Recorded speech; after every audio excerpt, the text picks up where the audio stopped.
Écoutez, la paix, c'est un rêve universel. Il date des prophètes. Qui ne se souvient pas de cette vision d'Isaïe? Viendra un jour où le lion, pètera avec l'agneau, où les hommes transformeront leurs armes en charrues. C'est ça, c'est notre rêve à tous. Notre rêve à tous, c'est pour que, comme disait Hérodote, grand historien grec, qu'on arrive à un moment que les parents n'ont pas enterré les fils, mais les fils, leurs parents. C'est ça la paix. Mais en vérité, la paix, c'est la non-guerre. La paix, ce n'est pas un amour subit des uns pour les autres. Ce n'est pas la réconciliation, ce n'est pas le pardon. C'est l'intérêt de vivre ensemble, côte à côte, parce que quand on s'entretue, on détruit tout et on n'a plus de vie. C'est aussi simple que cela. Alors, pour y arriver, on a un seul moyen. C'est le langage. C'est la parole. Parler à son ennemi. Apprendre à parler à son ennemi. Le regard d'homme à homme. La parole d'homme à homme. C'est ça qui nous mènera vers la paix.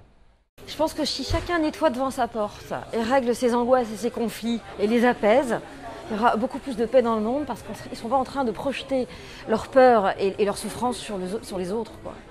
Donc c'est important déjà d'aller voir chez soi ses propres ombres. Pour ceux qui sont déjà en couple, aimez-vous vous-même et peu importe avec qui vous êtes, parce que de toute façon c'est pour de bonnes raisons et il faut grandir ensemble. Et pour ceux qui n'ont pas encore rencontré l'amour, alors là je vais dire, c'est en forgeant qu'on devient forgeron. Donc commencez par aimer, vous ferez des erreurs mais au moins vous avancerez sur le chemin. Parce que si vous attendez d'être prêt, vous pouvez attendre longtemps. Que chacun puisse suffisamment s'aimer pour pouvoir aimer quelqu'un d'autre et que cette espèce d'énergie d'amour passe partout, inonde la terre. Tu prends ta main. Qu'est-ce qu'il y a sur... Il y a les doigts. Ont-ils la même longueur? Ont-ils la même épaisseur? Ce sont des êtres humains. Ce sont des pays. Ils se trouvent où?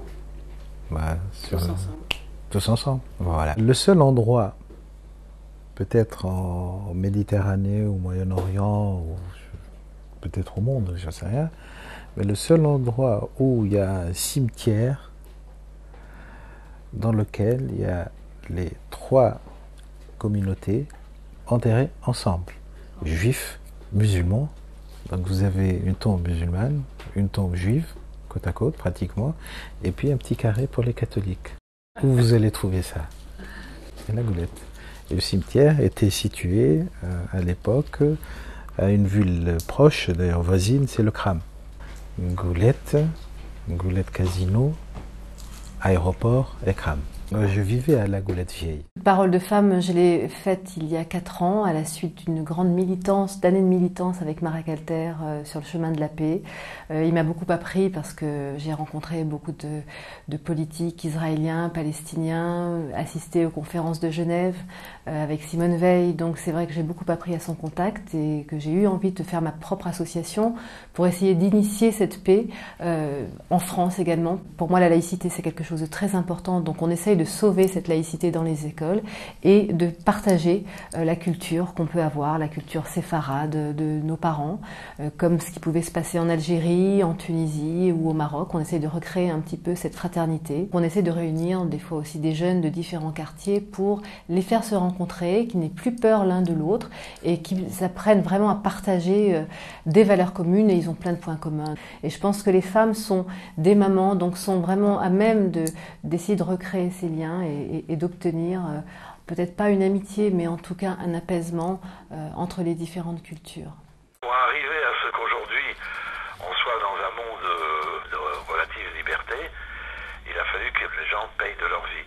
Et aujourd'hui, il y a encore des pays où vous savez cette femme qui devait recevoir des coups de fouet parce qu'elle avait porté un pantalon, elle mène un combat. Ces gens-là souffrent, quelquefois ils meurent pour une cause, mais finalement il faut avancer. Moi je me souviens quand j'avais 11 ou 12 ans, je rêvais déjà d'avoir l'écuménisme religieux, c'est-à-dire qu'un musulman puisse prier dans une église chrétienne, mais qu'un chrétien puisse prier dans un temple ou dans une mosquée, bien sûr. Ce n'est pas le C'est les barrières, c'est les chaînes qui empêchent les gens de se rencontrer.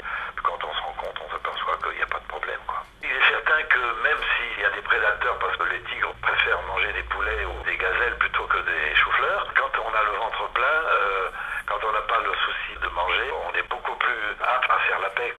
La Goulette, c'était quand même autre chose. C'est un mélange et tout le monde vivait en harmonie. On mangeait des sandwichs tunisiens ou des plats tunisiens. J'ai appris avec bonheur qu'il y en avait un qui avait ouvert un bon restaurant et j'y ai mangé. C'était délicieux. La cuisine judéo-arabe, il n'y a pas mieux. Ah, je fais ce que je peux. Chaque fois que je rencontre des amis qui sont de confession juive ou qui sont partis suite à des décisions personnelles justifiées ou non, je les incite à rentrer, soit à investir, soit à passer leur retraite là-bas, parce que la terre natale, on ne l'oublie jamais et il n'y a aucune raison de quitter sa terre natale.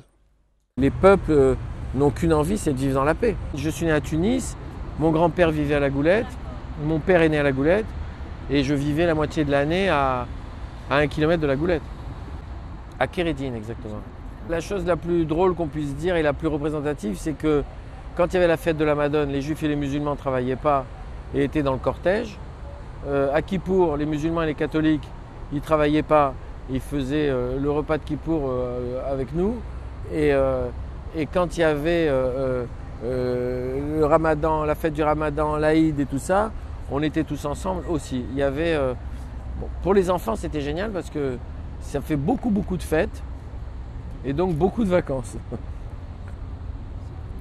Donc c'était la Goulette à cette époque-là, ça a été un petit endroit extrêmement protégé.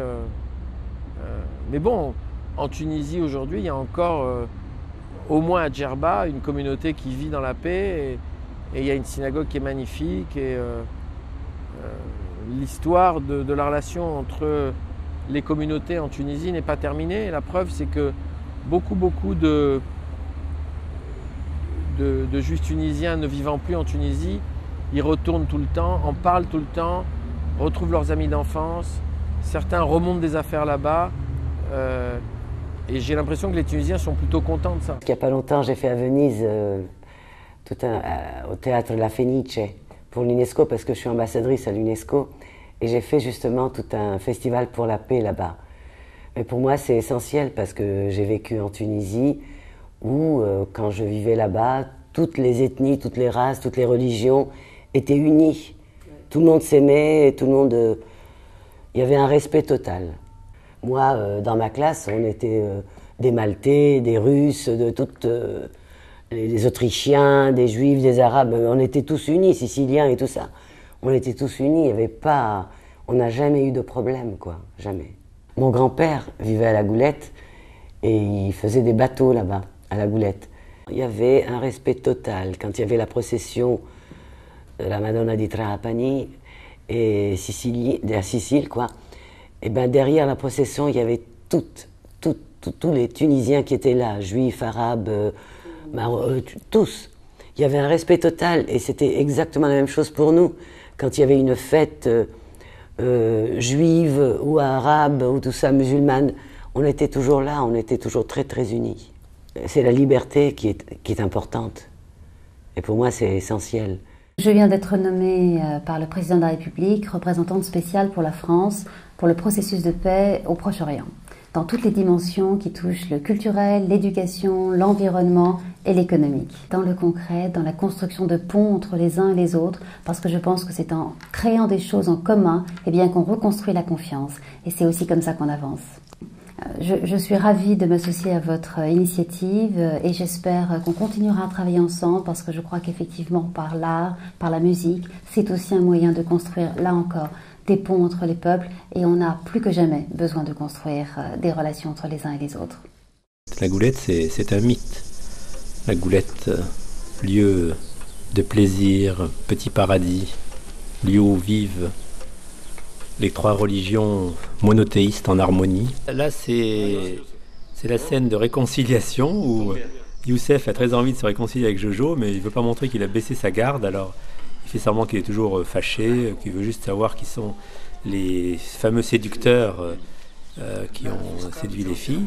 Et là, ça m'a été inspiré par aussi une chose que j'ai vécue dans mon enfance, parce qu'on avait des voisins, une famille juive tunisienne, qui s'appelait les Agdoun, et puis le Shabbat, le samedi, comme ils n'avaient pas le droit d'allumer le feu ou d'allumer la lumière, on allait allumer pour eux le feu ou la lumière. Et là, Jojo dit à Youssef, mais enfin, c'est pas toi que je vais rappeler ça, tu as fait ça tellement de fois toute ta vie, tu vas me rallumer le feu, et puis par cet automatisme, l'amitié va être retrouvée.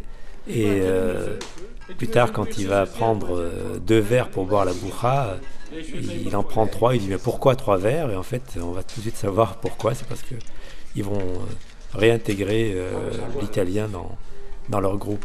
La goulette, bababab, comme tu m'as plu, t'es le plus beau coin de la planète, grâce à Youssef, Nino et Lulu.